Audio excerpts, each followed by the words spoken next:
Once you get a Bible, Numbers chapter 33, and we are continuing our study through the book of Numbers and getting really close to the end, just a few more chapters.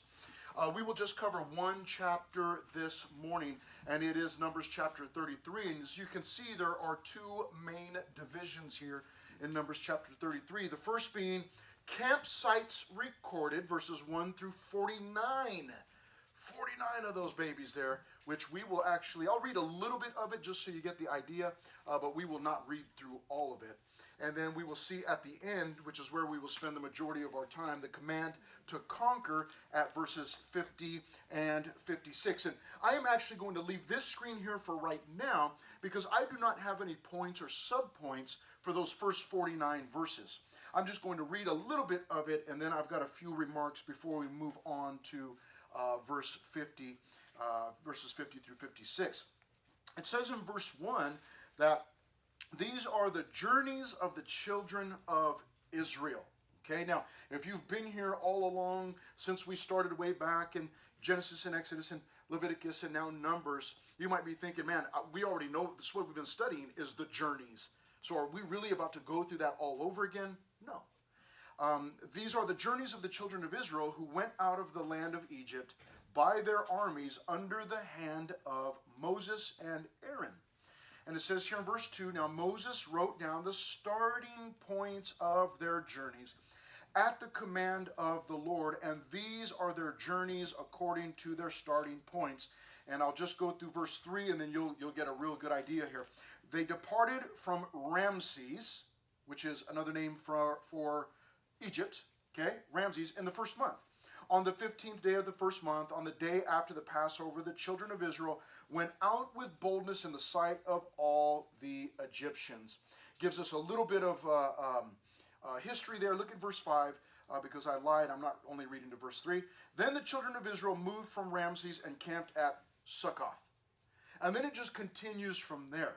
And what you find here is 49 verses of camp names,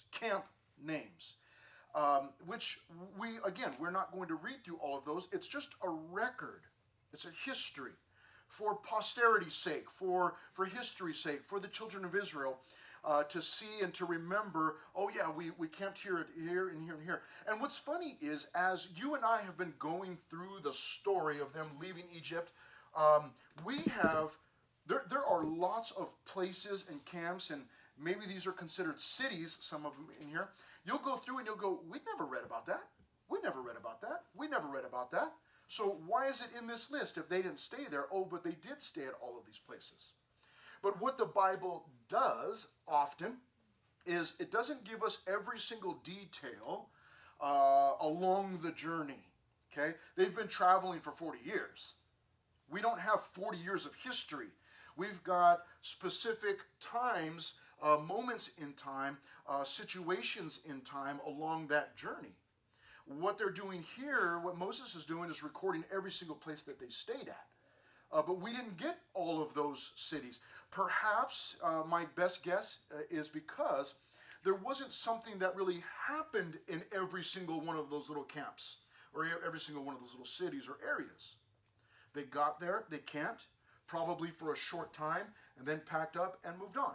And they got to the next place, and they camped for a short time, and then packed up and moved on. And there wasn't anything really happening in those small places. We get those stories about, certain areas, being in Sinai or being in the wilderness of Zin or Sin, and, what happened there and what God did. And so we get all these little snapshots from this 40-year journey. Now, that would mean that these 49 verses are worthless to us, right? Wrong, absolutely wrong. Because I'll make a few remarks before we move on. Like I said, there is something very interesting about these verses. As you go through and you read, they went from this place to this place, and this place to this place, and this place to this place. It's funny that in this list, what we see is we get another glimpse, and this is what we've been getting all along. We get a glimpse of God's heart, a glimpse of what God does or how He operates, how he operates, how He does things. And you go, what, really? From a list of campsites? What are you talking about? Yes, because what we are reminded of here with all of these, little, kind of no-name towns, although they have names, it's kind of like one of those no-name towns that you pass through. What we see through this is that God has been with his people every single step of the way. In the miraculous and the marvelous, and in the mundane. And what it does is it reminds you and I of who God is. That at every single step of our lives, every inch, whether we're, every waking moment, but also every sleeping moment, God has constantly got his eye on us, is constantly aware of us, and his presence is constantly with us. And that is good news. For some of us, we might go, oh man, that's kind of like bad news because I haven't been doing things that, I've been doing things that I shouldn't be doing. But the cool thing is this, that God knows. He knows what you've been doing. And if you've been doing things that you shouldn't be doing, he knows about it, and he's been there with you, and he hasn't destroyed you yet.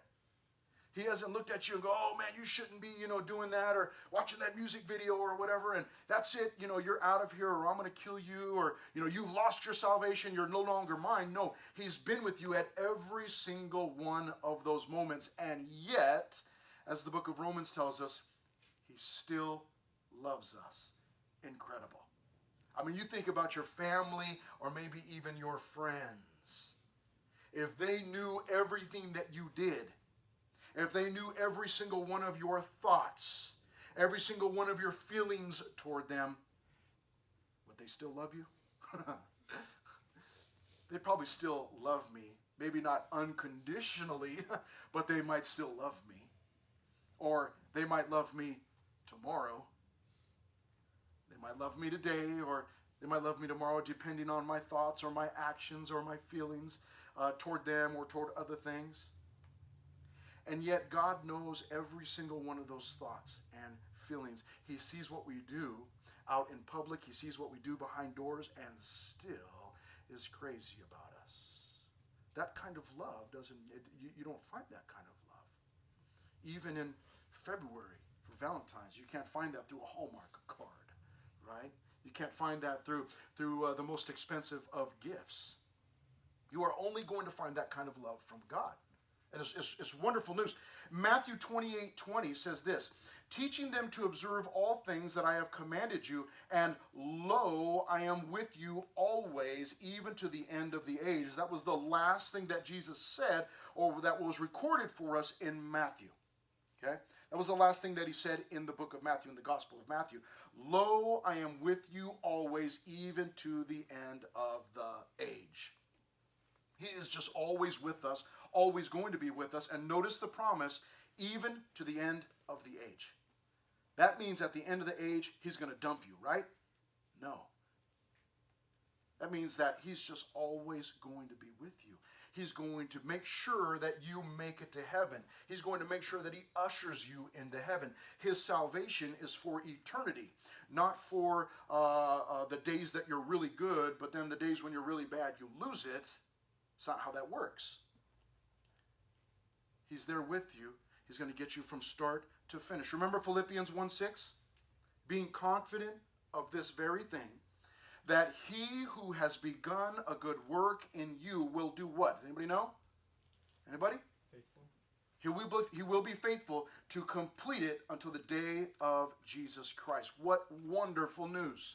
What wonderful news. There are some people who think that you can lose your salvation. I am not one of those people. If you can lose your salvation, how is it that you lose your salvation? Is it by sinning? How many sins do you have to sin before you lose your salvation? Or which sin is it that causes you? Is it well, I can sin a bunch of little sins, but then if I do a really big one, because God, we suppose sometimes in our minds, cannot forgive us for the big ones. Well, he only forgives the little ones, but he cannot forgive the big ones. Is that what we're getting out of Numbers? No. What we are getting is a story of God's people who, every time they turn around, God's been blessing them and providing for them. Every time they get a chance, they turn on God. These people are fickle people, and they sin, and we know that they worshipped a golden calf some time ago. We know that they've been disobedient. We know that just a short time ago when we were reading about Balaam and Balak, we found out that the people committed sexual sin with some of the other peoples from around them. So which sin is it that causes us to lose our salvation? Good news. There isn't one. Now, what does that mean? That, man, that's pretty cool. That means I can just go out and sin small, big. I could just go wild. Well, you could, and God would still love you, but what does that mean about your salvation? It might mean that you are being disobedient, but you're still saved. Or it might mean that you were never even saved if you go headfirst into sin and you love it and there's no turning and there's no conviction. But as far as God's love for you, and as far as his salvation, when he saves you, he says, I am with you always, even to the end of the age. Or in Philippians 1:6, he who has begun a good work in you will complete it until the day of Jesus Christ. What he started, the work that he started, he is going to finish. That's great news. That's wonderful news. And that's what we get out of these verses, verses 1 to 49. A wonderful reminder of God's unfailing, unconditional, unending love. Isn't that wonderful? Now, every single little heart candy and card that you get this year for Valentine's Day is going to be like, oh, that's pretty cool. But when you compare it to God's love, it's like, oh, this is okay. Get some jewelry, and it's like, oh, that's pretty cool. But it's going to tarnish, right? God's love doesn't stop, right? Okay, let's move on to our second main division, which is the command to conquer. Now, it's funny because these two sections in this chapter are not directly related. It's not like, okay, now that we have this list of cities, let's do something with it. That was that time we got that list. But now it says in verse 50, now the Lord spoke to Moses in the plains of Moab by the Jordan, across from Jericho. So they have not crossed over yet into the promised land. And this is what God said. Speak to the children of Israel and say to them, when you have crossed the Jordan into the land of Canaan. Now we'll stop there for just a moment because this is great news. This is hope. Look at this in verse 51. Notice what God said. Now he's speaking to Moses first. Speak to the children of Israel, and here's what I want you to say to them. And the first word, when you have crossed. Not if. Okay, Israelites, if you can hold it together, and if you can just be good or good enough, then I'm going to let you cross over into the promised land. He doesn't say that. When. God is fully expecting to lead this group across the Jordan River into the promised land. No doubt about it in God's mind. And that goes along with what we just read in Matthew and in Philippians 1:6, where God is going to, when he starts something, he's going to finish it. He's not like Pastor Chris with DIY projects all over the place. I've got rain gutters at my house in the front that I was desperately trying to put up yesterday, and I've never put rain gutters up, but I'm just one of those people. It's like, how hard can it be, right? And last night in the dark, I was still trying to finish and couldn't quite get finished. When God starts something, he finishes it. And so he says, when you have crossed the Jordan into the land of Canaan, verse 52, then you shall drive out. There it is. This command to conquer begins with this command to drive out. Then you shall drive out all the inhabitants of the land from before you. What does it mean to drive out? That they are to drive out. It means that they are to go into the promised land and push all of the inhabitants out. They're to destroy them. this is a tough thing. We talked about this just a short time ago. This is something difficult for people to mull over in their minds or to accept. That God would command his people to push out and destroy another people. And we have a hard time with that because, well, isn't your God a God of love? And doesn't he accept all people? And, doesn't, for God so loved the world? And so, if God so loved the world, then why would he tell his people to destroy the Canaanites, the people that were in the land? Huh? What's the answer there? The answer is this, that yes, God is loving, and he is also just. He's loving, and he's fair. He's loving, he's merciful, he's just. He is all of those things. But how can you be loving and just? Because a lot of us, and it's important that we understand this, that a lot of people have this mindset that if you love me, then you have to accept everything that I do or I am or I say. But that is absolutely not right. I can love someone. When my kids were little, I loved them, and they wanted to play in the middle of the street. But I said, no, you cannot do that. And sometimes they would whine, or they might cry, or get angry at Dad. But because I love them, I say, no, you cannot do that. Because I love them, I do not unconditionally accept everything that they do. I unconditionally love them, but I do not unconditionally accept everything that they do. If it's harmful for them, or if it's going to be harmful to other people, then I need to put a stop to it. That is motivated by love. See how that works? God is the same way. I mean, if I'm that way, how much better is God at that? And because God loved his people, but it wasn't just love for his people. It was love for the world. It was love for the community. It was love for everybody around there.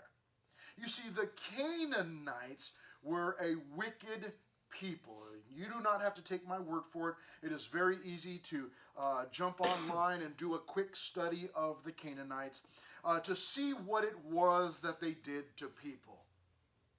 How they would attack other nations and take slaves. How they would lead people out of their own countries and away from their own homes and tear families apart. It does not you do not have to dive very deeply into a study of the Canaanites to see how wicked they were. So wicked, and I'll mention it again in a few minutes, so wicked that they would oftentimes sacrifice their firstborn male to appease their own gods. Again, sometimes we get this idea like the children of Israel, they're going into the land of Canaan. And they're going in there to attack Ma and Pa Ingalls. And Ma and Pa Ingalls never did anything to hurt anyone. Why would they do that? Or we get this idea that, they're going in to attack the Cleavers, Beaver Cleaver and his brother Wally and, his mom and dad. Or, why would they do this? The Canaanites, they're like the Brady Bunch, man. They're so loving. And why would God do this? No, we've got the wrong idea, the wrong picture in our mind. Again, it doesn't take long to do a quick study, to find out that the Canaanites were a wicked people. And so because of love, being motivated by love, God is sending in his people and commanding them to destroy and to clear out. They need to drive out. But there's another thing that they will need to do here, and this will make total sense to you. Verse 52, they needed to destroy certain things. Look at this. Destroy all their engraved stones. Destroy all their molded images, and demolish all their high places. Now, again, what is this? They were to drive everybody out. And once they got rid of the Canaanites, then they were to go through and destroy certain items. In fact, they were to destroy all of their items. But here we're told, we're given some specifics. Destroy all their engraved stones. Engraved stones. is that? Destroy all their molded images. Anybody know what a molded image would have been? It's the I word. Anybody know what that is? Somebody said, Idol. It is an idol. Yes. Yeah, they're idol. That makes sense to us. Destroy all their idols. Those would have been their gods, their little false gods, those statues of all sizes, really. I said little, but there were some that were very large. And then demolish all their high places. We'll get back to that in just a minute. But what about this first one? Destroy all their engraved stones. Engraved stones. What is that? That sounds like some kind of wonderful, beautiful, some kind of stone monument or something. Probably, like engraved stone. I mean, that's probably like some beautiful monument where they would, maybe they would remember all of their loved ones or something like. What exactly is that? Well, what it was an ancient form of pictures. That's what it was. And why would God want them to destroy all the engraved stones or destroy all of the pictures? Well, what kind of pictures were these? Were they just lovely pictures of the countryside? What were they? These items that are described here, the engraved stones, the molded images, the high places, are all religious images, idolatrous images. All of these items were part of their worship. And even back then, though there was no Instagram, there was no interweb where they could just, get on there and a couple clicks later see all sorts, hundreds of thousands and millions of lewd images, pornographic images, they made their own on stones. They would chisel out pornographic pictures on stone. And you go, man, this class just got really awkward. That's why sexual sin is such a problem today, because we keep let's not talk about it, let's not say anything, and we're not going into a sex ed class right now. And but that's the idea, is that these were engraved stones of sexual images. The molded images that they had, even many of their gods. Again, I actually do not suggest this, but to look to see Canaanite gods, pictures or even images or little statues of them. Oftentimes they were made with enlarged body parts. That's as far as I'll go there. The Canaanites were very wicked, very sexually minded. Though it was ancient, it was still pornographic. And what about their high places? Demolish all their high places. What is that? High places is where they would go. They would go up into the high places. The word high indicates that they would go up into the hills and into the mountains. And that's where they would worship. And they would go up there and they would set up altars there to their gods. They would do them on mountains. They would do it in groves, trees, worshiping nature and different things. But they would go up into these high places, and as you would be walking through the town or through the city, you would see people's personal altars set up, and that's where they would go and they would worship. But along with these high places or places of worship to other gods, and that was enough for God to say, you know what, you gotta break all these down. Don't leave them standing, because these are to false gods. But their worship oftentimes included sex. And they would, sacrifices were offered to the gods for two purposes. The first was to appease the god's wrath. It was an act of propitiation. I'm trying to settle the heart of my God, because my God is fickle, and sometimes he gets angry or she gets angry, and so I'm offering this sacrifice to kind of calm them down. The second purpose, was to strengthen the God, to enable him or her to bless those who worshiped him. Prized gifts resulted in greater blessing from the God, particularly when firstborn male children were sacrificed. Cult objects such as lilies which represented sex appeal, and serpents, which were a symbol of fertility, were associated with the sensuous worship of many of the gods. And prostitution with extremely perverted acts was a central part of the religious life. In contrast to Egyptian goddesses who were always clothed, Canaanite figurines were often naked and, again, exaggerated body parts. And the strange thing is we'll talk about this in a little bit, what God tells them is, notice what he says here in verse 52. Destroy all their graven stones, right? He doesn't say some. He doesn't say most.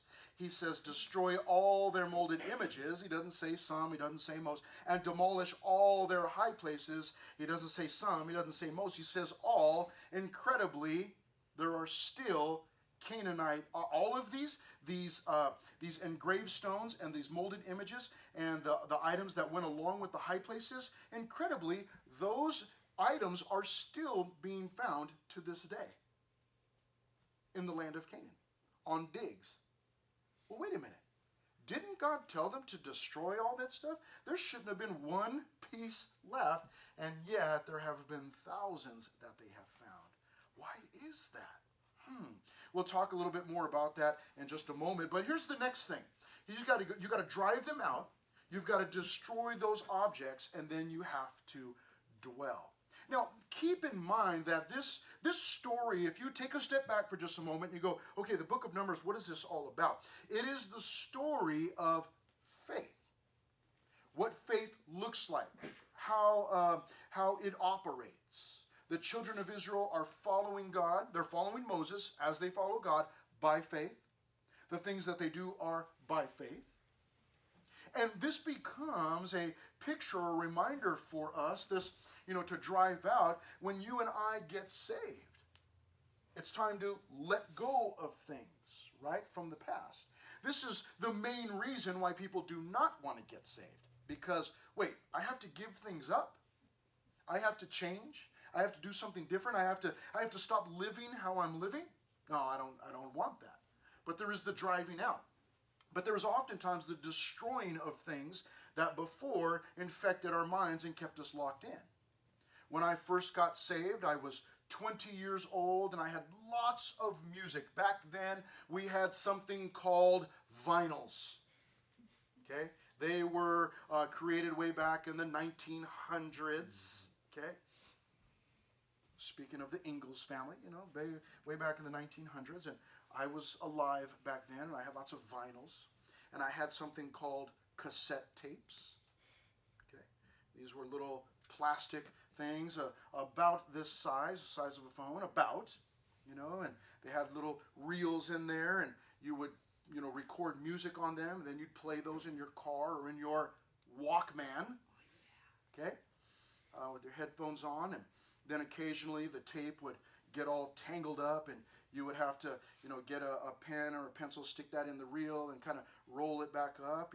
Some of you are very familiar with these things because, it's like, oh, I buy those at Urban Outfitters or whatever. And, you thought they were brand new. Like, nobody's got these. Look at this, But there's a reason why we have all of our music on our phones now. I never have to reel that thing in, okay? But I have quite a collection of lots. I've always liked lots of different music. Growing up with my family, we had everything from, Led Zeppelin to Kenny Rogers to Grover Washington, and just everything in between. There was like jazz, there was rock, there was country, there was soul, there was R&B, there was, just everything. And so I grew up with that, and I had that, same type of music taste, old stuff, new stuff, rock and rap, and, all kinds of music. I had quite a collection. And as I got saved and began to walk with the Lord, God began to impress on my heart this music that I still had pumping into my mind. You see, it's not about what goes in. Remember what Jesus said? It's not about what goes into the body. It's about what comes out. But there is a problem with what goes in if it's going in and then it's infecting your mind and it's coming out. Nastiness, okay? So we have to keep that in mind. And what was going in it wasn't jiving with this new life that I had, this new nature. My old nature's still there, and it's being fed by this music. I was trying to be a Christian, but still listening to NWA. And the things that they were saying and the language that they were using and the themes that they were talking about wasn't matching up with this new life in Christ. Or trying to, again, I had a vast, a wide-ranging, musical taste, and so, listening to rap or listening to some punk or something, it's like the messages were not. This is not jiving here. This is not working. And so I decided finally one day it's time to bag all this stuff up and get rid of it. At first I thought I can sell it. I can go to the record store up the street and I can sell some of this stuff. And then all of a sudden hit me, no. If I do that, then all I'm doing is I'm taking the poison and I say, hey, I don't want this poison anymore. Sell it to someone else. And so I decided, no, I cannot do that. Bagged it all up, took it all out, threw it in the trash. Done. For like 2 days. And then I went back out because trash hadn't come yet, and I thought, what am I doing? There's so much money invested, so much music, I can't do this. And I took the bags out. And then I set them in the carport. Because I thought, how can I just throw away all this money? And there they sat. And sat. They didn't come back into my room. I wasn't listening to it anymore. But strangely, they still had a hold on me. Why is it that I'm not listening to it anymore? But I can't seem to let it go. I was like Gollum. It's like, my precious is out in the carport. And why? How come? No, you can have it. Wait a minute, hold on. And I was doing this tug of war. And finally, trash day's coming. Trash day's coming. Today's trash day. I ran out, grabbed the bags, threw them in the trash, jumped in my car, took off for school. When I got back, the bags were gone. Done. Free.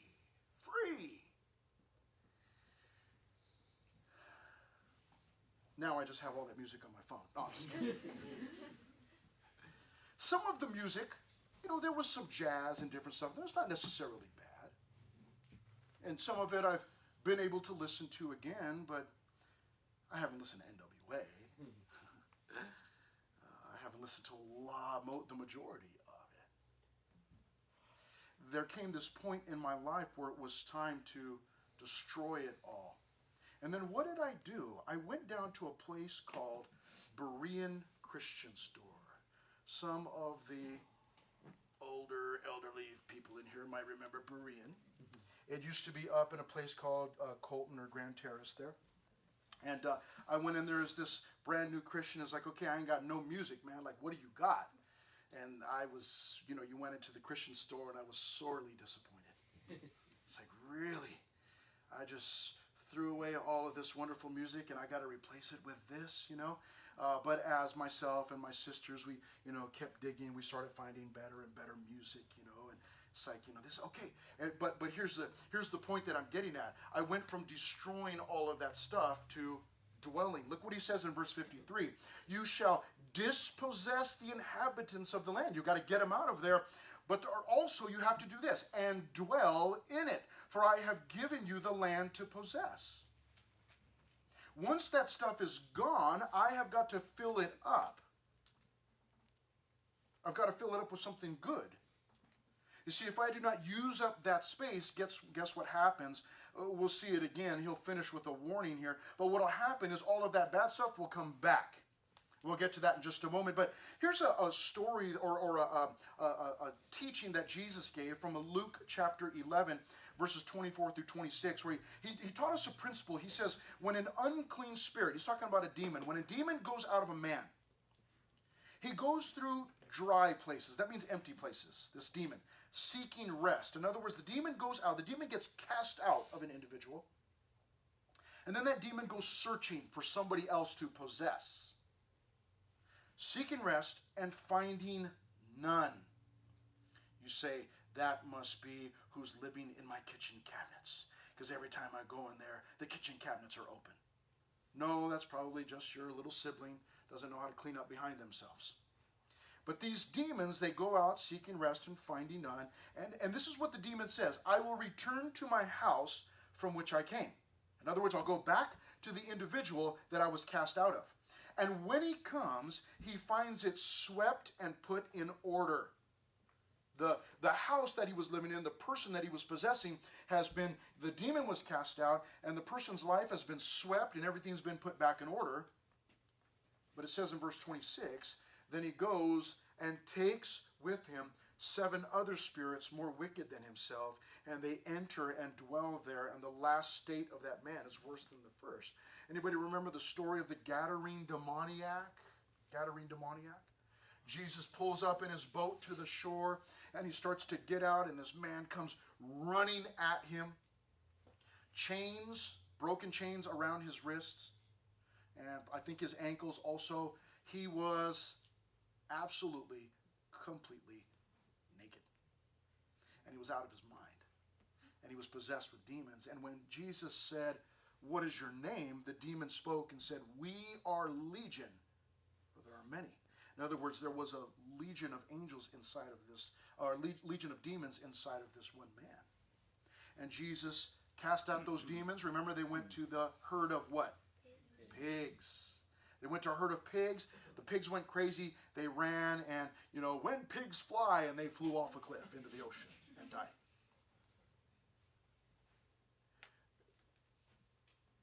I suspect, it's just my guess, it's just my simple little opinion, that this man, the Gadarene demoniac, at some point in the past, that maybe he had a demon and had it cast out and cleaned up his life, but didn't surrender his life to the Lord. And so these demons came back in full force. But the idea here is this. In verse 53, you shall possess the inhabitants of the land. Dispossess the inhabitants of the land.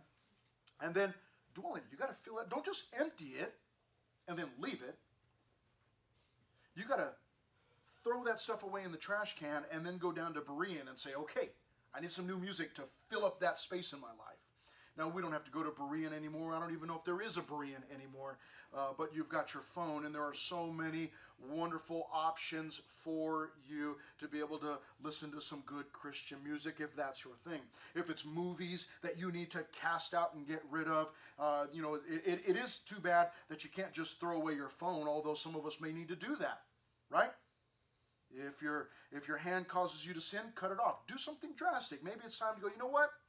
I don't need this phone anymore. Grandpa, where'd you get your phone? Where'd you get that flip phone? Where'd you get that Cricket from? Maybe it's time to just get a phone that, all it does is call. That's all I can do. That's all you need. But you got to fill up that space. See, if the Israelites go in and they clear everybody out, but then they leave the place empty, what's going to happen? The Canaanites are going to go, oh, they're not even in there. Let's go back. They're going to come back even harder. So they had to dwell. In verse 54, we find out that they also needed to divide. And you shall divide the land by lot as an inheritance among your families. To the larger you shall give a larger inheritance, and to the smaller you shall give a smaller inheritance. There everyone's inheritance shall be whatever falls to him by lot. So they're going to cast lots, kind of like rolling dice, sort of like that. But basically, and then at the end of verse 54, you shall inherit according to the tribes of your fathers. So whatever it was, your whatever piece of land you get, that's what you get, and then it's up to you to develop that. It's up to you to develop that. What are you going to do with what you have? With the resources that you've been given, what are you going to do? Remember the 3 servants whose master was leaving, and he left them each an amount of money and said, here's some money, I'll be back. And when he got back, the first one had increased the money. The second one had increased the money. The third one did what with it? Buried it. And gave it back to him and said, look, I've got your money. And the master says, you wicked servant, wicked and lazy servant, why would you not invest it? Why would you not do something with it? That's the idea here, is that we get what we get. We've got the resources. God saved us. We've got salvation. Now what? It's, there's only so much that we can do with our looks, unless you've got enough money for plastic surgery, I suppose. And enough guts. And enough guts, yeah. There's only so much that you can do with your athletic ability. You can push and train and learn how to go faster, move faster, stronger. You can do those things, but there's always somebody better looking. There's always somebody stronger, faster. We have what we have. It's up to us to develop that, to say, okay, God, this is what I've been given. And Lord, multiply it and use it. I want to invest it. Some of us are sitting on those resources. That's no good. You're wasting time. I know you feel like, man, you feel like you're, hey, I've hit the ripe old age of 15 and, I've got plenty of time left. No, you do not. I was telling Joe Perry earlier, I said, dude, he was making fun of his dad. He's like, oh, you're old, telling him he's old. I told him, dude, you're going to go down, you're going to go take a nap, and when you wake up, you're going to be 38. And you're going to go, what in the world happened? It's in the blink of an eye. You think you have lots of time. You think you have lots of time. But that's the one area that every single one of us is going to be so greatly surprised by. How did the last 20 years, 30 years, 40 years just pass by? What in the world happened? It's going to go so quick. And some of us are sitting on resources that you have, abilities that you have. It is time to get up, wake up, stand up. It's time to get busy with those things. Surrender them to the Lord. Ask God to use them. Let's finish this thing up, verse 55, where he tells them to drive them. Oh, I'm sorry. That shouldn't be, well, you can leave it danger if you're a note taker. You can leave danger. I forgot to change it on there because what I changed it to was drive out completely with the emphasis on complete. But there is danger in there. Look at verse 55. But if you do not drive out the inhabitants of the land from before you, if you do not do what I'm telling you to do, then it shall be that those whom you let remain shall be irritants in your eyes and thorns in your sides, and they shall harass you in the land where you dwell. Those Instagram searches for things that we ought not be searching for, still in our search history. I don't go there. I don't go look at them. But I've still got them in my search history. Why is that? Maybe they're like Pastor Chris's music. I don't know. I know I shouldn't be doing it. I know it's time to get rid of it, but and I'm not going there and looking at those things, but I can't seem to let them go. They've got a hook in us. And we can't seem to loosen our grip on it. What's the problem? You see, what God was saying to the people here is, listen, if you do not drive out all of get rid of everything, if you don't get rid of it, it's going to come back, as they say, to bite you in the hind parts. It's going to come back to get you. That's what God is saying here. It's time to empty it out. Get rid of it. And some of you need to do that this morning. Not right now, but after you leave this class, you need to go through your phone and say, you know what? Done. And you might have to go through, maybe your thing is you got to go through and you got to block some people. Like, I need to block this woman, or I need to block this dude. I just need them out of my life. That's it. God, just come on, just help me clear it all out. Drive them out completely, because if you do not, they will come back to bite you. Verse 56, moreover, it shall be that I will do to you as I thought to do to them. Goodness. God ends there with this warning that if you don't do what I'm telling you to do, you are going to wish that you had. Because not only will those things, not only if you don't drive them out, they're going to come back to plague you, but also he says, I am going to judge you. Now let me ask you a question. Some of you know the answer to this because you're Bible students and you've been around the Bible for a long time. Let me ask you something. God is telling them, get rid of all of the inhabitants. Did they do that? No, they did not. Did they get rid of all of the idols, these sexually explicit idols? No, we're still finding them today. And you and I will find out as we continue our journey through the Bible that in fact they did not do this. And in fact the Assyrians came and the Babylonians came and attacked these people. God judging them through the Assyrians and through the Babylonians and others. He used them to discipline his own people, to take them as slaves out of their own country, the country that he had given them. God's judgment on them because they would not listen. Listen, God loves us passionately, unconditionally. And because of that love for us, he will not give up on you. He will continue to work. He is relentless, as a matter of fact. That love is relentless. And driven by love, he will continue working in you, seeking to change you, seeking to loosen your grip on the things that are holding you back. And it is best if I loosen my grip and say, okay, God, here it is, just take it all. Rather than, okay, God, I'm going to fight you on this. You cannot fight God. Jacob tried to fight God.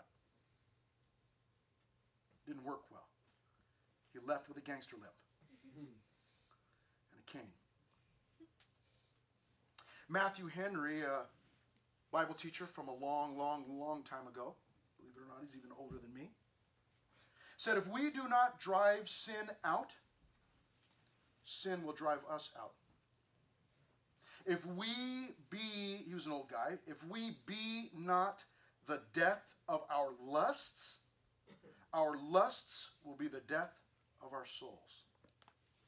Some of us have got to get to work, got to get busy and say, you know what, that's it. I don't want this stuff in my life anymore. We've got to cut it, got to cut the cord.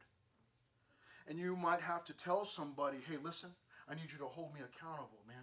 I need you to take my phone, and here's this app. Just take my phone, and I want you to put a password in that I do not know. That way this app will keep me from searching or looking at things on my phone that I ought not be looking at. Here, just go for it. And you don't tell me the password. Just go.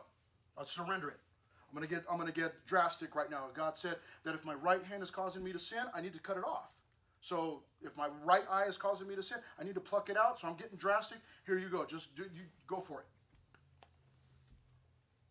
Some of us might need to tell somebody, might need to tell a parent, hey, listen, Mom, Dad, I need your help. I need you to cut the subscription for HBO. We do not need HBO.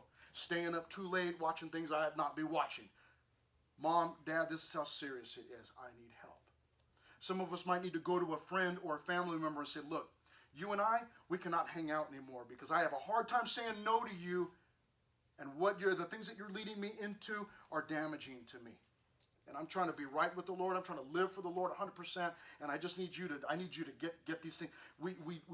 Some of us need to drive things out of our lives completely because they're holding us back. Like trying to get in a boat and go across the lake and your anchor is dragging. It's just not going to work. It's not efficient.